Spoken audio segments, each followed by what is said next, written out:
Hello, Mr. Fred Turner. My name is Heshi Rubenstein. I will be conducting this interview and listen to your testimony about the Holocaust. We both understand that the reason for doing this is because we need to teach future generations, and the world should never forget. We should always remember. So we will be using your testimony in whichever way we can to further educate the world. Good afternoon, how are you? I'm fine. Today is November 13, 2019. We're in Brooklyn, in Clinton Hill. Please state your name. My name is Fred Turner. I grew up in Europe. I was born in Vienna, never lived there, just was born there, and grew up in Prague, today Czech Republic, and I was born in 1923. I went to school in Prague up to end of 1938, when the Nazis closed down all the schools for Jewish children. And from then I was in different places, situations, still with my family. In 1941, specifically on October 3rd, 1941, I was taken to my first camp, a kind of a labor camp in the mountains of Bohemia, between Moravia and Bohemia. And I was there until March of 1943, when the entire camp was dissolved and shipped to Terezin or Theresienstadt. And I was in Theresienstadt until the fall of 1944, when there were many transports east, essentially to Auschwitz, most of them. And so I was in Auschwitz from the fall of 1944, when Auschwitz was being evacuated because of the Russian front being nearby.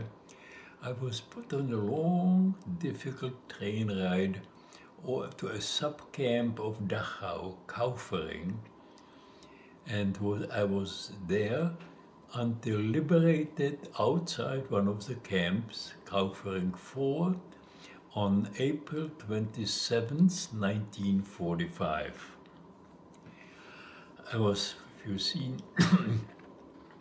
If you are familiar with the picture of a man in a blanket shuffling, dirty, smelly, that's what I looked like. I was hospitalized first there near Kaufering, actually near Landsberg, and from there shipped is a word for it, or sent back to Prague, since nominally I had been a citizen of Czechoslovakia then. And I went to Prague, one of the few survivors out of the entire community. About 2,000 had survived the war. There were a few young people my age, that is then in 1945. I was 22, a few young women, a few young men, and I married one of the young women. And she was a survivor too of Auschwitz and some other camps. I was married, in 1946. I was hospitalized after coming back to Prague, mostly because of physically being in bad shape.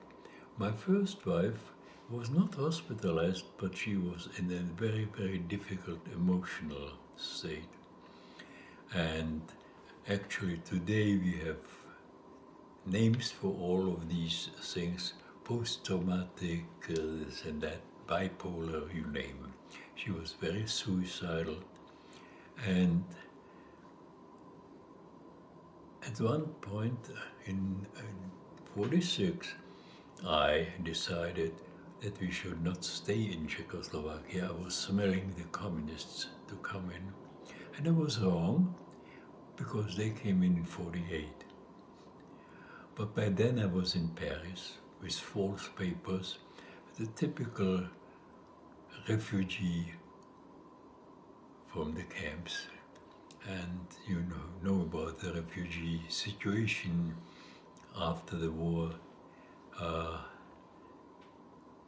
Eventually I came here because my first wife, Stella, had an uncle here, so that was the magnet to get us over here. It took actually until 1952 before I got the immigration papers. And I've been living here since 1952, and I'm now married to Rebecca, that's our son. Rebecca will show up in a while. Talked to her over the phone. She said, I'm on my way home. And my first wife, Stella, died many, many years ago. And I don't want to go into detail. I could, but that would be her life to describe. Because she was in such a precarious emotional situation, I could not leave her alone. She was suicidal at all times. So it was a very, very difficult time. I was married to her for a long, long time. But because I could not leave the house, I had to work. And the one thing I could think of was painting. And that's how I became a painter. Not that I wasn't inclined to be a painter. I started my first artwork with any seriousness in Terezin, Theresienstadt.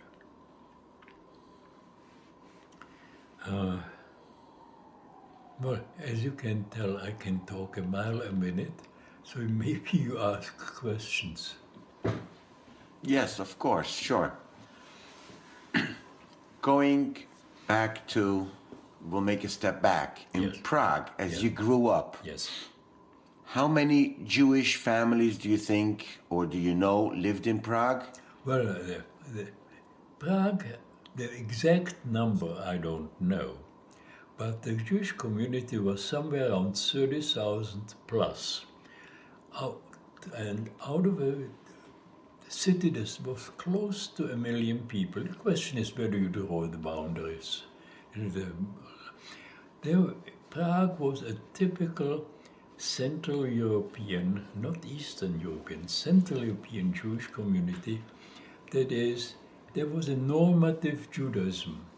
It wasn't a frum neighborhood, far from it. And so we were a typical Prague Jewish family. And I say, if you know about the Kafka family, Kafka, then you know about my family. Kafka was a contemporary of my father. Kafka died in January of 1924. So we were a typical non-frum.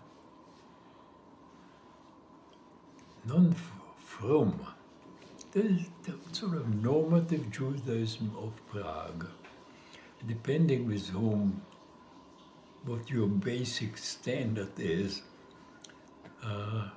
that's where we all belong to. Now, I know what the aim of your question is.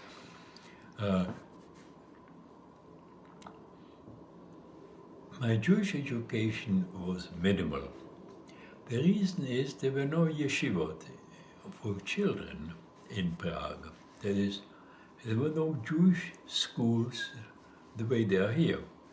That is, I went to state schools, as was every child, and religion was one of the subject matters. Most of the class I was in was probably Catholic, some Protestants, and 10 Jews. Come as a religious instruction time, we went to different classrooms. My Jewish education there was by a very, very deficient person. His in Jewish instruction was such he practically turned me off. And what Jewish education I got was after the war. How do we know we were Jewish? Well, high holidays I went with the grandparents to the shul, to our shul. Passover was observed.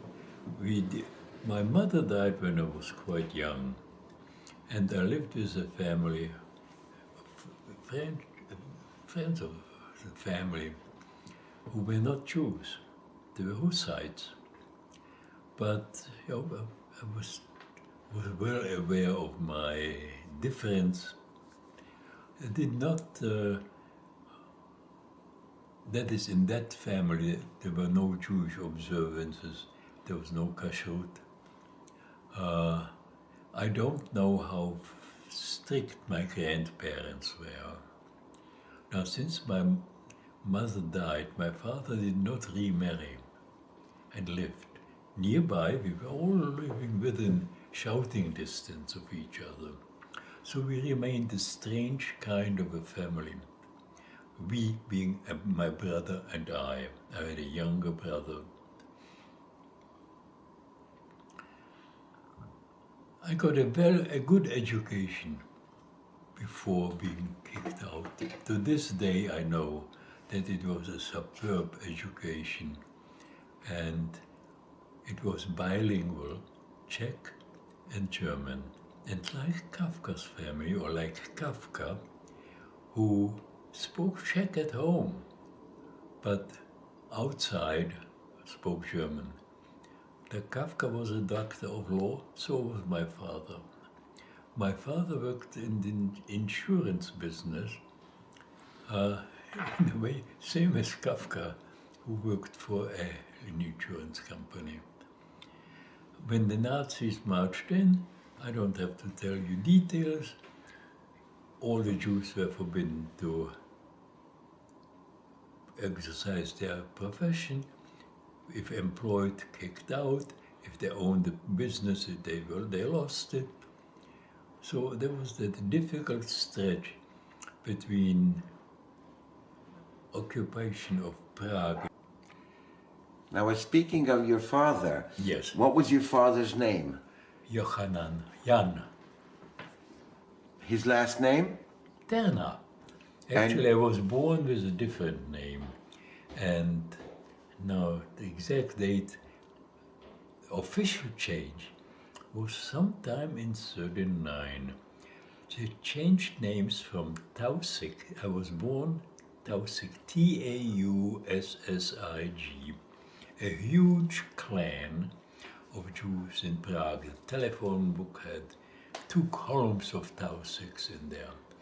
So some had different spelling. The reason my father changed the name, that was after, much later, and he had the skill or the know-how or connection to have all the documents changed backwards.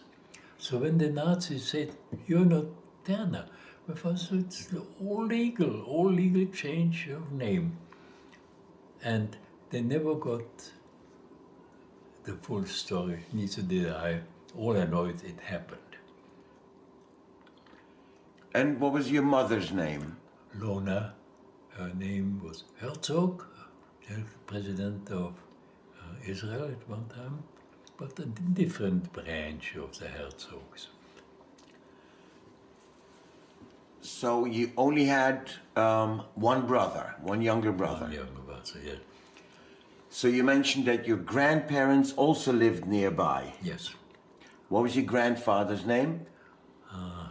Avram, and actually listed in the papers as Adolf, but It was Avram. Last name? Born Tausig, and never got the name of Terna because a name change happened thereafter. He's buried in the same cemetery as Kafka in Prague, Olszany. And I know where the location. That means he passed away before. He passed away brilliantly the day the war broke out in 1939. Old 80-something, yeah, 83 or so, I'm not sure. Do you remember your house address in Prague? Absolutely, every one of them. Foshowa, actually, at that time, the same house was the corner house, so they changed the entrance from one side to the other. It was Španělská ulice 2. Before that, it was Foshowa 11. Foch, like Marshal Foch of France, because that main street, today, it had so many names. It was Vinohradska, the Nazis changed it to a name. Then when the communists came in, they called it Stalinova, so it doesn't really matter. So as a young child, did you play together with non-Jewish neighbors? Also non-Jewish, but there was there was no anti-Semitism. My school friends schoolmates were mostly Jews, but not only Jews. So you're saying that you got along well with neighbors, with the non-Jewish neighbors? No problem at all. Was your father affiliated with the synagogue in Prague? My grandfather was, and actually the one synagogue that got destroyed by mistake was a German plane, and this I learned much later, of course, fleeing, was afraid to be too slow, dropped his bomb load, and this was two places where the bombs landed. One happened to be the synagogue, but it wasn't bombed intentionally. It's one of those things that happened. That synagogue, Vinohradska, was burned out. A beautiful shul, big shul. Did you and your father ever attend? Oh, I did for high holidays, all of them. I mean, went with your grandfather, so. So how old were you when your mother passed away? Was 9 years old. So how old was your younger brother? Was 7 at that time. And what year was that? 1932. So how did your father continue to raise two young boys? Within shouting distance. He had an apartment. And don't ask me why he didn't remarry.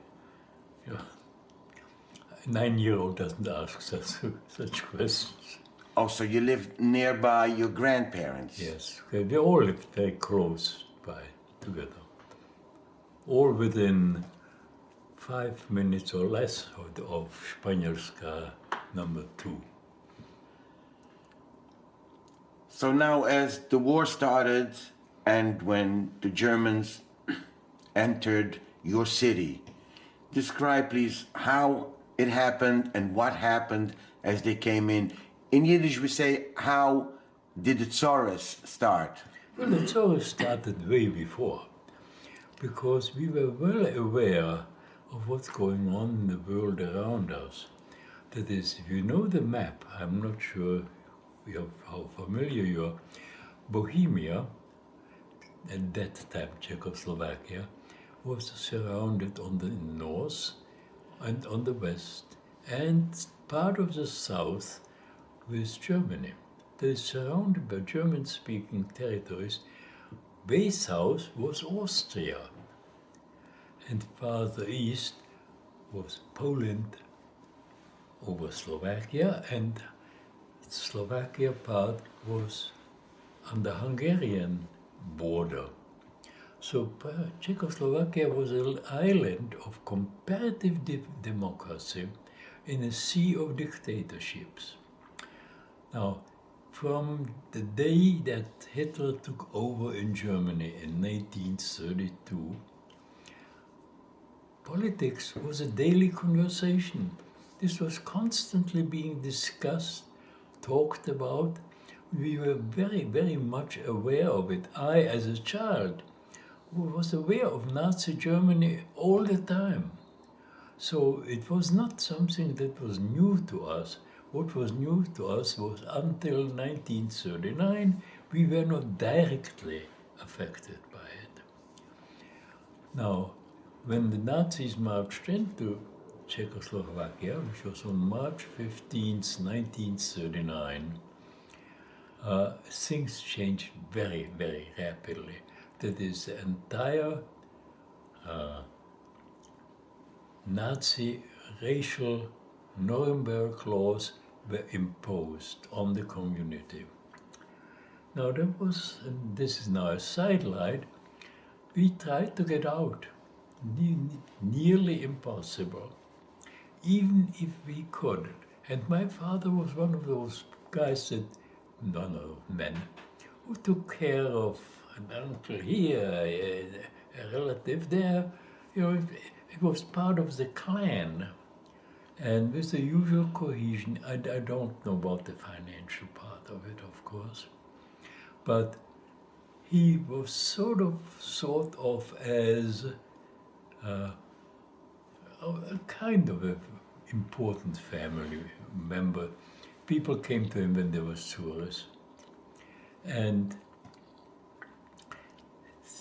I am now retrojecting, asking myself, we tried to get out, but he would have had to leave back a number of old folks who had no support, certainly no knowing support, because the Nazis confiscated everything. So what do you do with old folks? So somewhere I'm trying to find the reason why he didn't move. This was one of them. The other one was, as a Jew, you could not go anywhere. There wasn't a country in the world where Jews were welcomed. And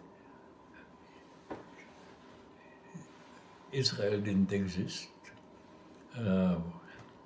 It existed as a territory, but I don't have to give you a lesson in history. So we were essentially caught in Europe with no exit. And there was an attempt for a while to get us my brother and me, to get us into Holland. If we had gone to Holland, we would have been caught there. There really was no way of getting out of Europe, not for him, not for the Jewish community at large. A handful of people had enough money and good enough connections and the willingness to leave. I mean, my best friend went to Ecuador with his family. Unfortunately, the father was up in Quito, is so high up. They couldn't breathe there. He went down south to the coast and died. Tropical diseases caught up with him. So even this is the only case that I know of where who was who. We were caught in '39 with nowhere to go and having to deal with Nazi occupation as well as we could. And I was hidden for a while with false papers. My father managed that. Somebody found out that there was something not quite kosher about the papers, went to the Gestapo, and where I was hidden on a farm about 40, 50 kilometers from Prague, a man appeared and said, "Get back now." And I said, "I have to go get my things." He says, "No, now." And he knew something that I didn't know then. I got back to Prague in the afternoon. In the evening, the Gestapo was at the door. And "Where's your sons? Where's your son?" I said, "I've got two of them." I said, "Bring them here." And I got back there, and they realized that something wasn't, the information wasn't right. And so I was left alone for a short time, but not too much later was I in my first camp. But that was not because of the Gestapo, I think. I have a feeling that the Kahila tried to get me out of the city. And when there was a need for establishing a small group of young men, I was in that group, and that group was put into a first camp. So how old were you at that time? 21, not quite 18.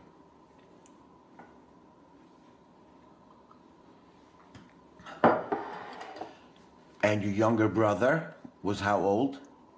17, and he never managed to go. I mean, I was taken to my first camp on October 5th, 1941. He was taken into Terezin about 2-3 months later in a transport. And in 1942, from Terezin to Treblinka, I didn't know that until after the war. I went to Yad Vashem looking up numbers and things. So he was in a transport from Terezin to Treblinka, and there were no survivors in that transport. And your father?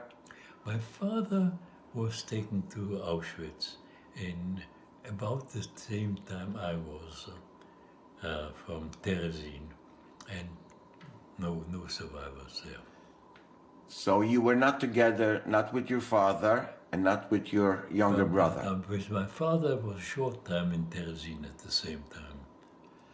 At any time, still back in Prague, were you wearing the yellow star? Of course. So tell us about it. Well, at some date, I don't know the exact date, you can look it up probably. All Jews were supposed to wear a yellow star. Now, one could get away with it if you didn't look Jewish and if nobody knew you, but everybody in the neighborhood knew us. So not to appear with a star was a dangerous thing, because there was always somebody who was willing to go to the Nazis and say, "This guy is walking around with a star." So how were you taken, how were you transported to the first camp? Actually, we had to go. We got a piece of paper, appear on there and there in Davice, which is a part of Prague, with a blanket, good shoes, and extra underwear, and that was it. And we knew better than not to go. And I was in a group of about 50 or 60 men, more or less my age. Actually, I was the youngest among them, and marched to a railway station, brought back to Prague under SS guard. There was one SS guard. Now, we knew not to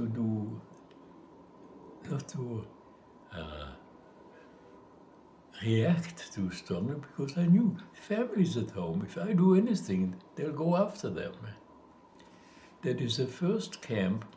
It had a fence around it. That a chalk line would have done it, because we knew if anybody escaped or was not there when counting, appel, You know about that. If you, you knew to behave, that is, they had us under good control without having the need of a big guard. So the first camp was Theresienstadt. No, first camp was Lipa. That first one was in, yeah. So how were you transported to there? No, to Lipa, I think it was by railway. I'm not sure. I don't remember. Probably. Wow, how else? And what did you do there? In Lipa, we were slave labor, ordinary labor. Lipa was a good camp, good quote unquote. And again, you know, they knew, we were all my age. I was the youngest. The old man, the very old man, was 35. And they knew who we were. So we were on our best behavior. That is not to have any of, not to be rebellious. Yes, we were rebellious intellectually, but not physically. What was the type of work that you had to do? It was in the mountains. A lot of forest work, road building, agricultural work, you know, in harvesting potatoes, this kind of a thing. Okay, so when that ended, what was the next stop? Next stop was Terezin, or Theresienstadt. Now, that entire camp, that's a complex thing, was illegal even within the Nazi system. It seems that the Gestapo of Vienna, which ruled over the Gestapo of Prague, and there's documents right and left, had us, that small group from Lipa, work attached to a huge estate, is that the word, is farm we want, that was supplying food and things to the Gestapo.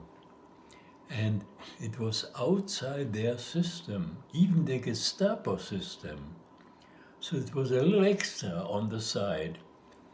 And actually, Eichmann broke that I came up. He had heard about it and shipped us all into Theresienstadt.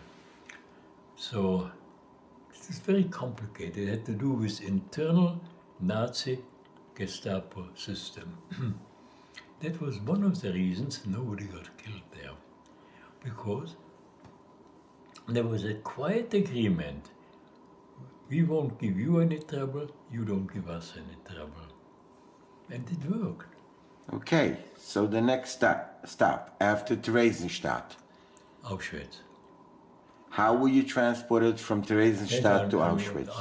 One of those big transport cattle cars, and that works. Transport. They were in the fall of 44, and you can look it up, the details, it's been written about.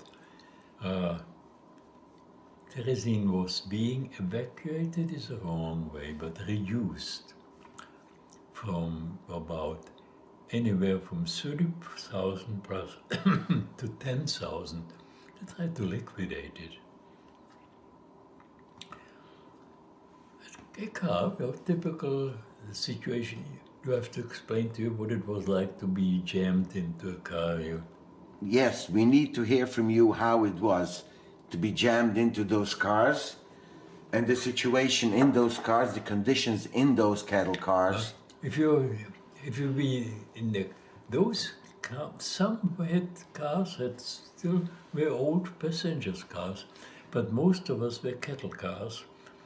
And standing room only, no toilet, no food, no water, not knowing where to go, and very often not enough air. But in our car, that car I was in had enough air, and arrived about 2-3 days from Prague or from Terezin to Auschwitz. And everybody out, we were on the ramp, and then you have the description of everybody out, leave whatever possessions you have, then lined up, men one side, women the other side. And in my transport, there were mostly men.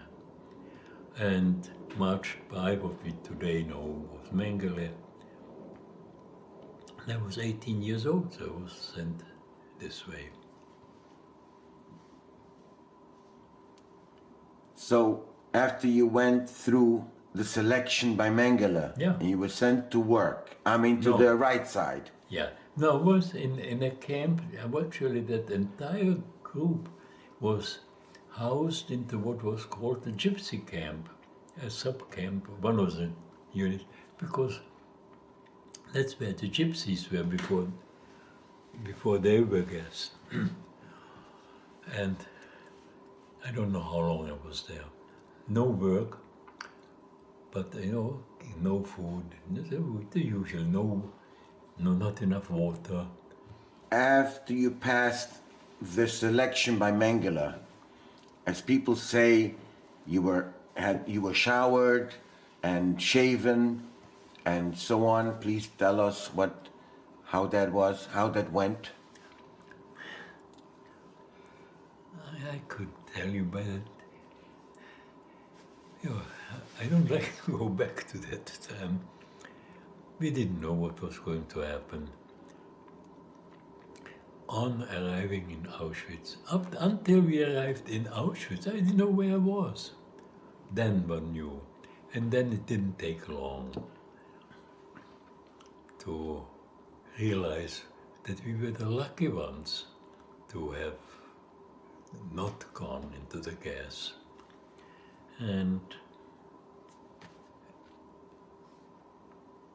I don't like to think about that. That was a very emotionally difficult time.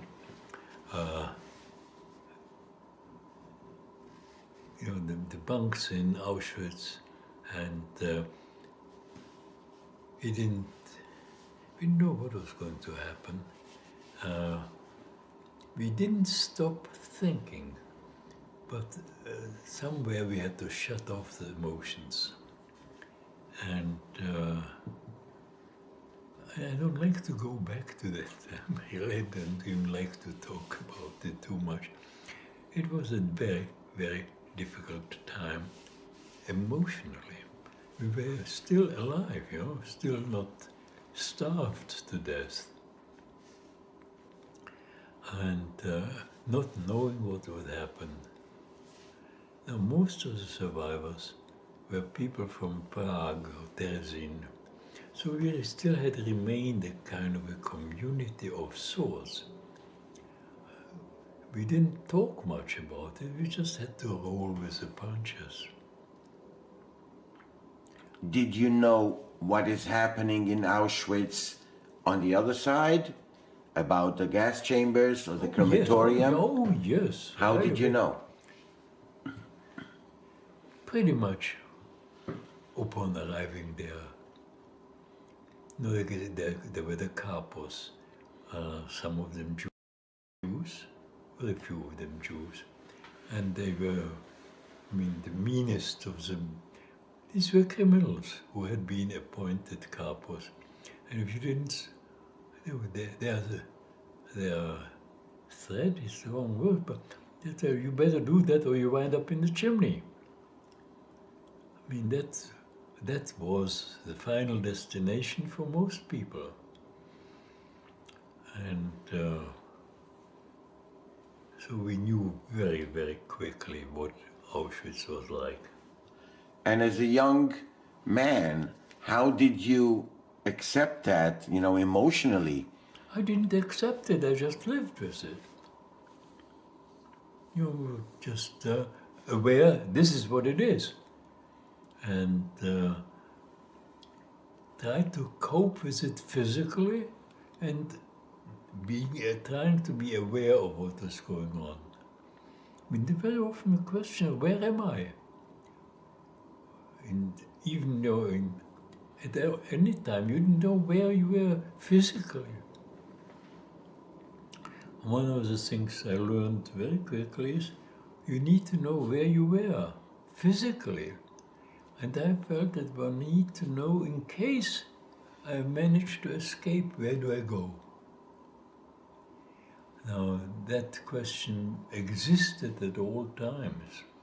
Even in the first camp, Lipa, I knew I could escape, but where would I go? You know, a bunch of Jews in the middle of Bohemia, come on, he stood out like a sore thumb. So how long were you in Auschwitz? I don't know the exact time, a short time, weeks, and then being shipped. In Auschwitz, then there was a question that suddenly the camp is being emptied. Everybody out, and then I was afraid that we would be sent back to the gas. We didn't know if it was gas or not, but then I saw some little boys who had been servants. Now I don't know. The chief capo of that camp had little boys around him. Why? I don't know. Sexual slaves, maybe, I don't know. But I saw some of them in that group. So I figured that the camp, the chief capo of that group had these kids go into that group. So I felt reasonably secure that we would not go into the gas.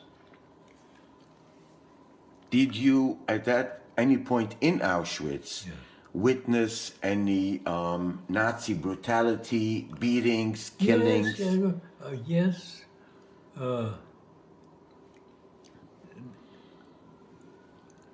people doing something that displeased the guard, they'll be beaten to death. But it didn't take much to die there. Why is that? We stopped being individuals. We became a number. So a thing. Sometimes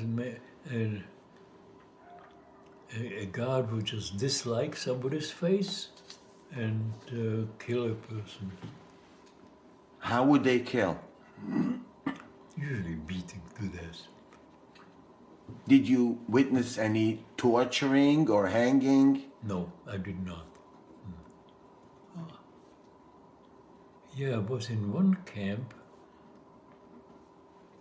Thanks to which one, but that came later. There were hangings. So the next stop from Auschwitz, where were you sent? Kaufering, a sub-camp of Dachau. That was a very, very difficult train ride. It was long, jammed into a cattle car, and when I say jammed, I mean jammed. You could barely stand, and breathing was a difficult thing. Enough air,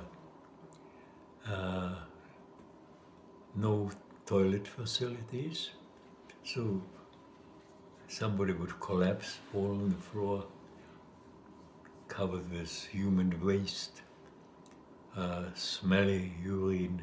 That's when I talked to you at that railway car in front of the museum. I said, wrong image. Because what it didn't show was the smell. Not smell is the wrong word, stink. And the starvation, breathing difficulty. There were some people who had been selected out, but they were not really in good. There was one, I remember one or two people, just sick people. But no medicine, no medical attention. I don't know what ailed them.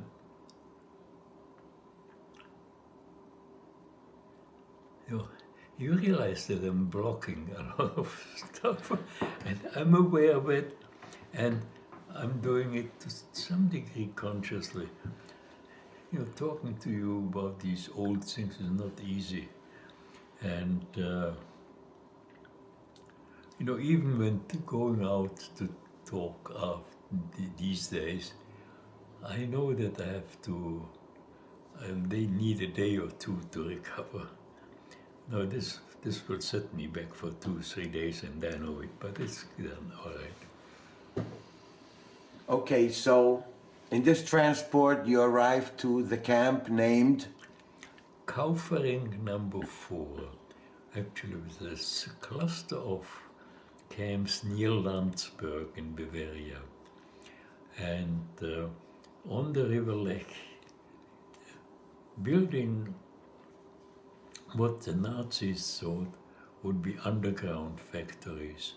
It's an interesting technological. You need paper from here, yeah?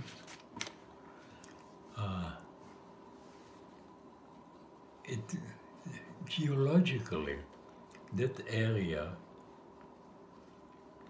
was a build-up of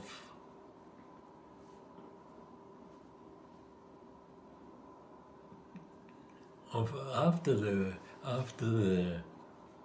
Ice Age in Central Europe, the Alps slowly melting. I mean, the ice sheet melting, including this area. We're at the end right now of that Ice Age.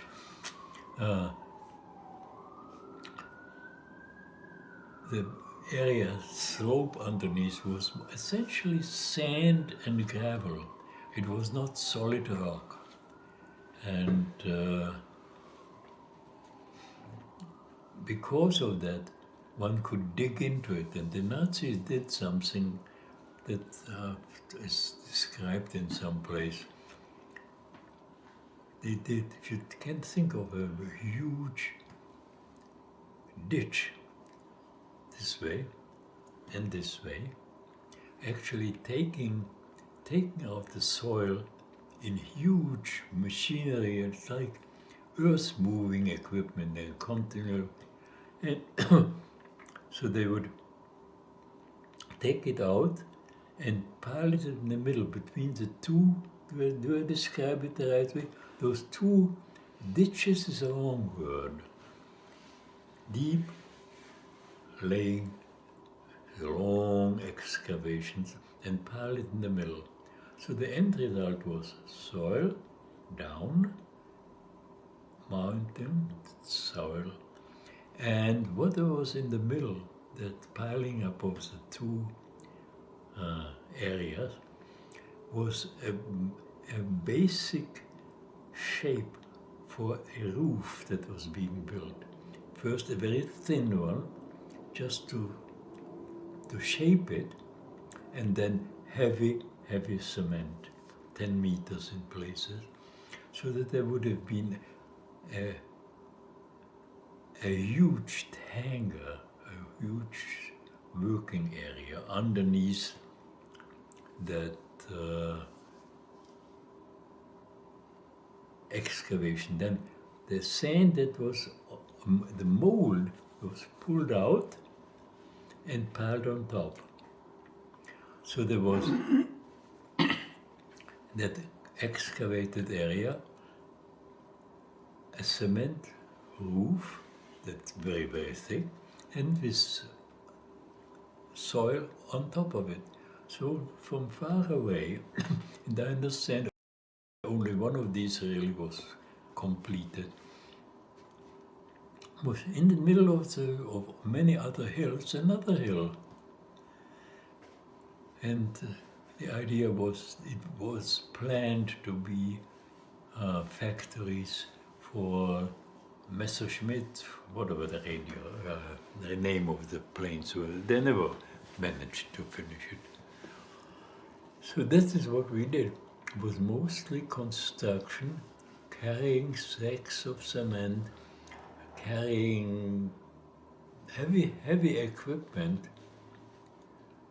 to build those roofs. They needed scaffolding, complicated bit.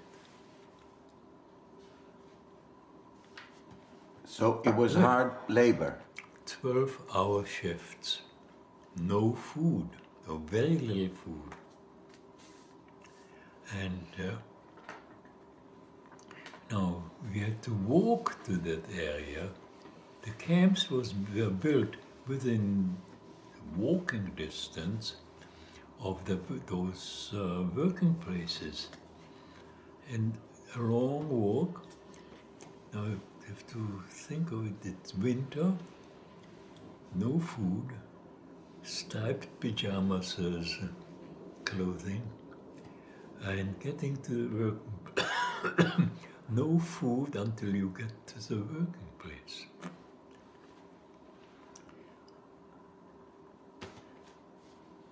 Uh, 12-hour shift and walk back.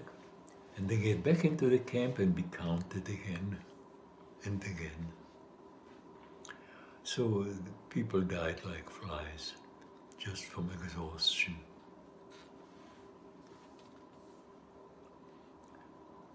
I mean,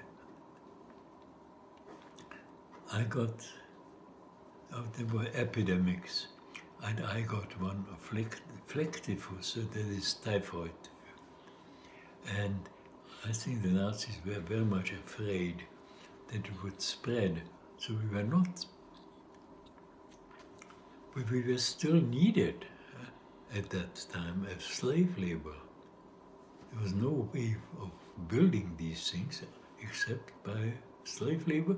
Most of the people, slave labor, many of them by then, survivors of Auschwitz, and because most of the people that came in late and still were able to function had come from Slovakia and Hungary. So I worked with Slovak and Hungarian Jews who had been in camps only 6 months or so. So there was a comparatively fresh soup group of people. That is when I learned some Yiddish. I didn't speak Yiddish before. And you know, when the war came to an end in 44, 45, there were very few survivors. I mean, the collapse happened very rapidly, but up to the collapse, one of the things that we didn't understand, I still don't understand, that any rational person would have seen after 43, after Stalingrad, that Germany was doomed. Why continue? Why still persecuting? Why still occupying? And it's a puzzle that I don't have an answer. I don't think anybody has an answer. It's a madness of dictatorship. Again, looking back, I feel the Nazis knew that they were losing.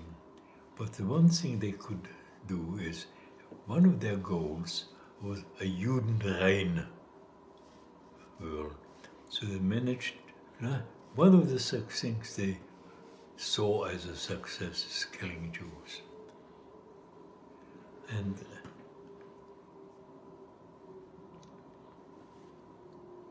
so from this camp that you were describing now, from this hard slaved labor camp, Kaufering. Yeah, Kaufering number 4. Where did you go from there? It wasn't a labor camp, it was a concentration camp of the worst kind. Well, I was liberated there. You were liberated by whom?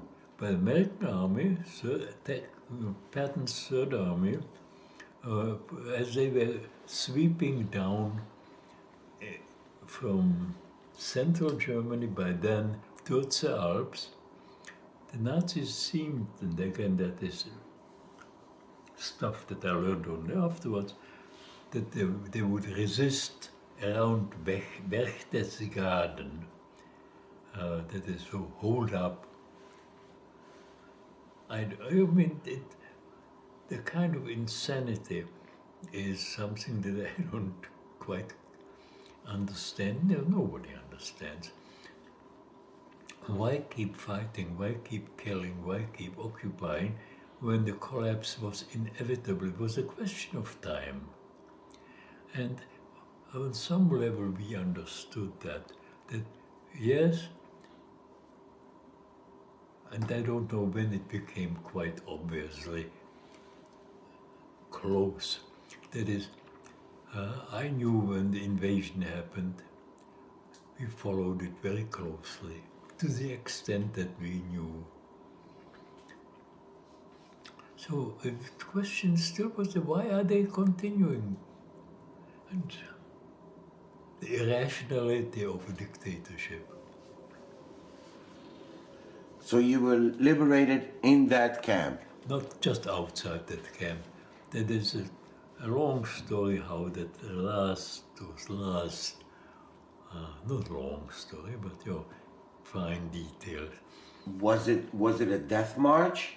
It was a death march, no. We were outside, we were on.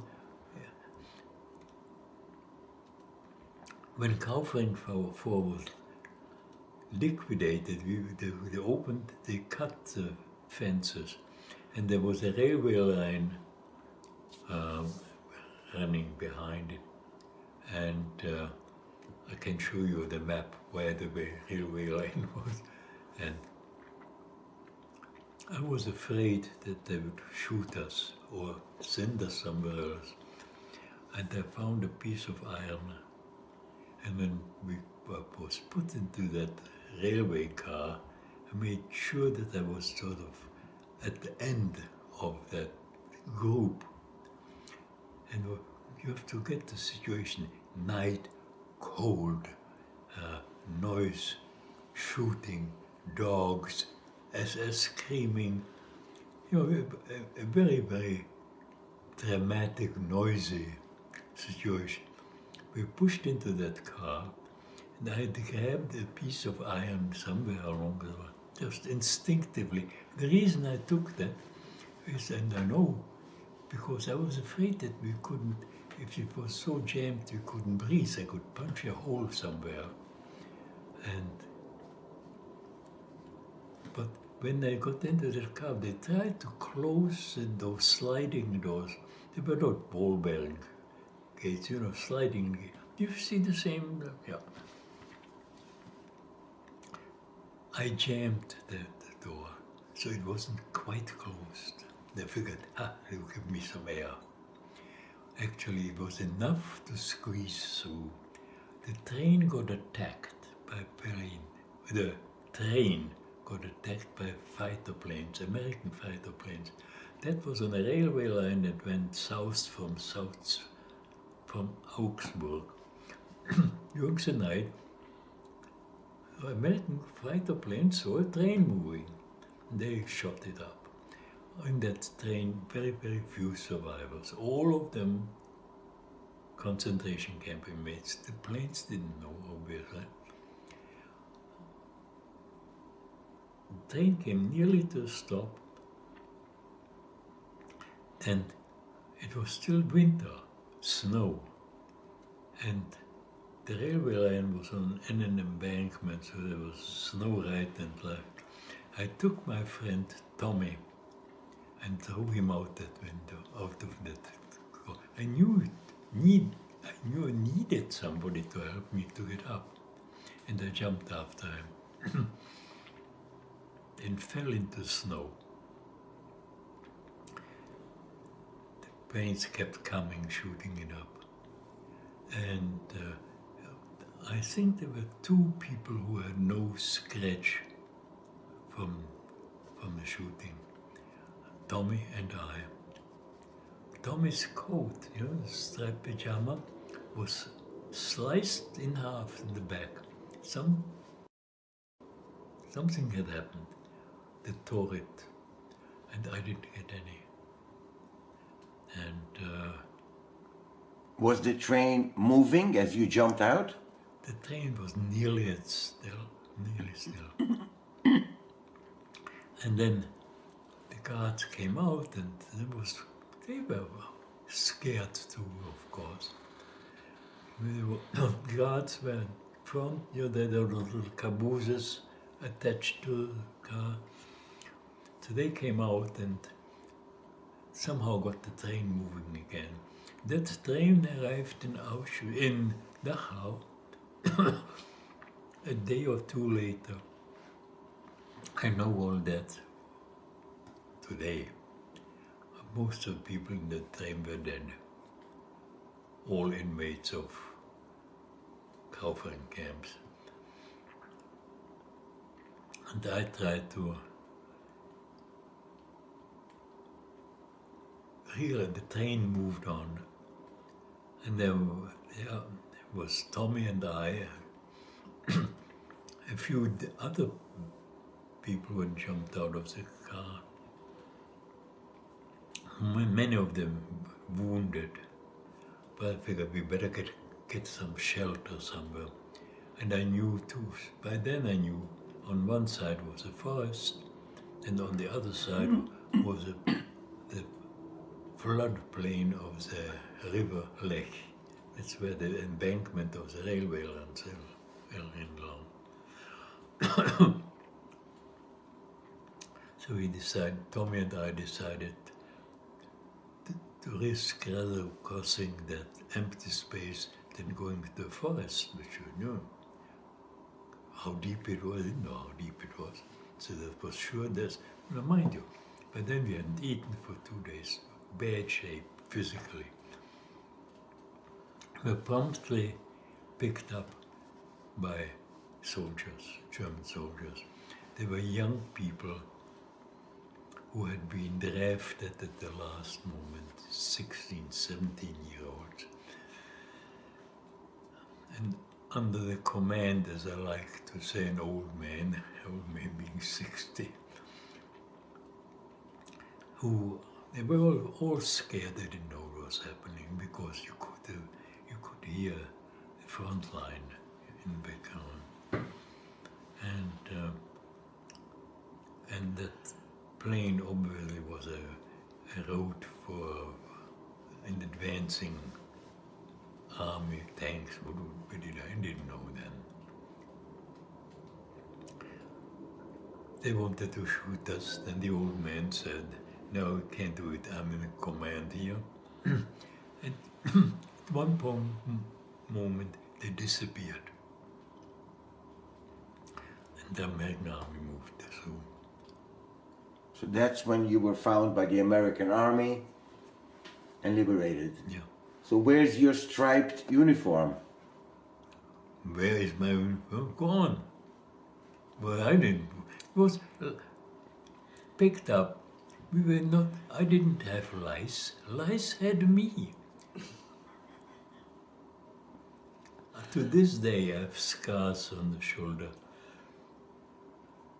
Scars from what? Lice eating into the bone. You know, I have scars on my knees where the bone has been eaten away. And so yeah, I knew enough not to eat. I had heard too many stories of World War I survivors who ate and died. So did you make your way back to Prague?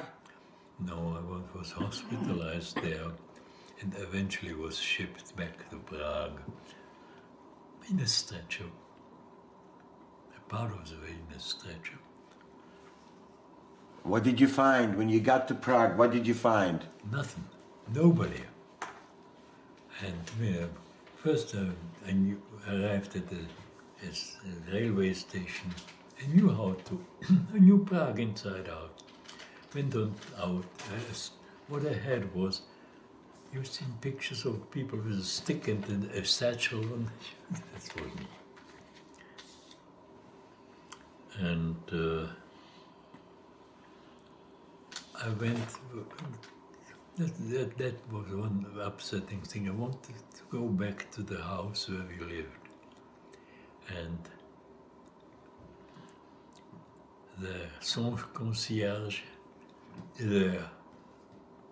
do you English word, caretaker of the house. It was an apartment building. The super took me up by elevator because it was an outside elevator. Rang the doorbell to the floor where we lived. And rang the doorbell and said, I need a place to stay. This is our old home. And the man exploded, screamed at me, I am commissioner, a big communist title. He said, you must have been an extra bad scoundrel to have survived the camps. Get out of here, or I'll make sure that this is not the beginning of a new set of troubles for you.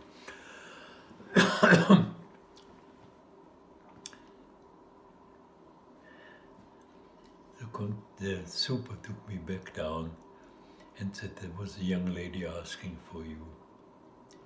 And we had all arranged that whoever survives would go to that super, who was an old couple. They would be safe. The lady that was asking for me was a former girlfriend of mine who had survived Auschwitz and became my first wife. So you never got your apartment back where you lived? No, nothing. We were not poor, we were not rich either. But, you know, it was a when we were living there was, give you an idea, a wall with books on both. My father was a learned man. There was one room that had 2 pianos in there. Why 2 pianos in those days? This is how people made music. And, well. So when did you find out that you're all by yourself, that your father and your younger brother didn't survive? Oh, that I knew while in the camps. I didn't know whether anybody else had survived. As it proved, I was the only one in the big clan. I like to say, when you go to a chasanim, or some other big event, and the clan shows up, everybody, uncles, cousins, twice removed, you know, people who are sort of part of the bigger family. In my case, nobody. I mean, nowadays we go to a wedding, there are 3,000 people there, mostly Rebecca's extended family. She, by the way, is a second-generation person. And so, you know, some part of the family survived, some of it. We're lucky enough.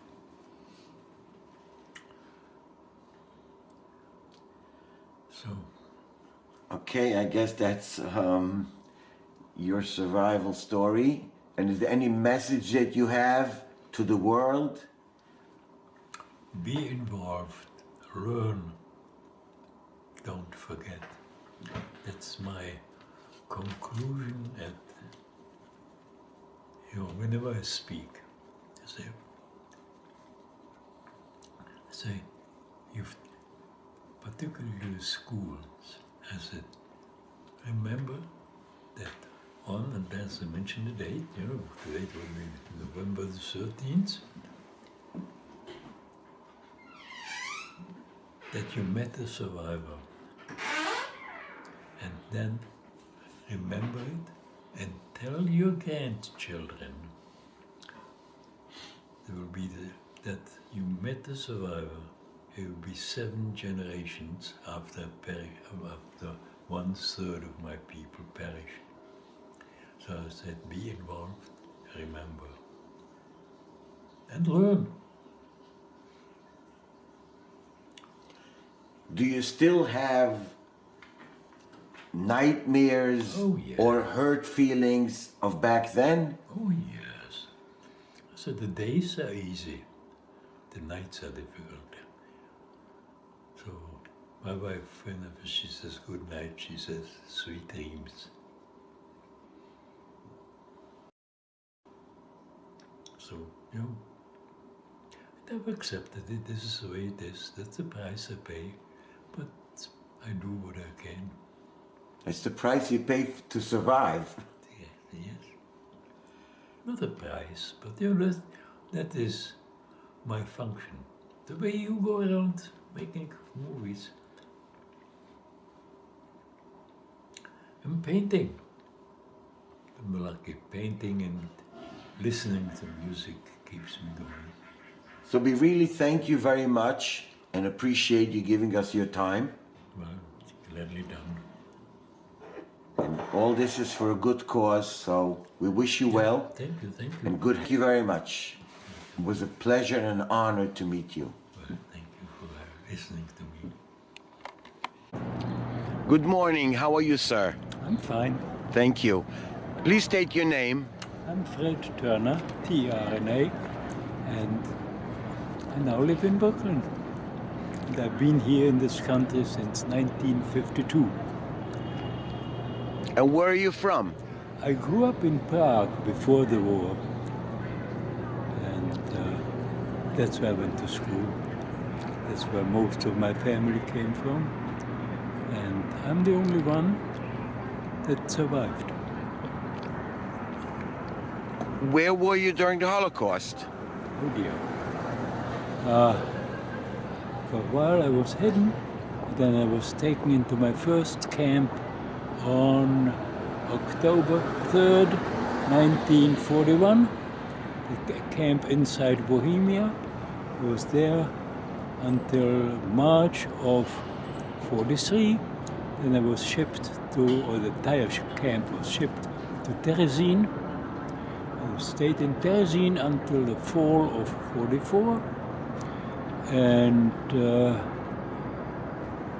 there were transports out of Terezin. I was one of them, went to Auschwitz. And when Auschwitz was closed down late in 44, I was shipped to a sub-camp of Dachau named Kaufering. And I was liberated there on April 27th, 1945. You were liberated by whom? Actually, Patton's Third Army. So you were transported in one of these cattle cars that is seen behind you. From Terezin to Auschwitz, and out of Auschwitz, eventually to Kaufering. So can you describe to us how was the conditions of the transport in the cattle car? Barely standing room, no food, no water, no toilets, and about 2-3 days. It was pretty bad ride. Did you get a tattoo in Auschwitz? No, I did not. Because I was supposed to go into the gas, you know, so I was pulled out of that. So how many siblings were you at home before the war? I had a younger brother. And who survived? No, nobody. I'm the only one in the family. Now, What happened to your parents? I'm the only one that survived. Thank you so much, sir. Now,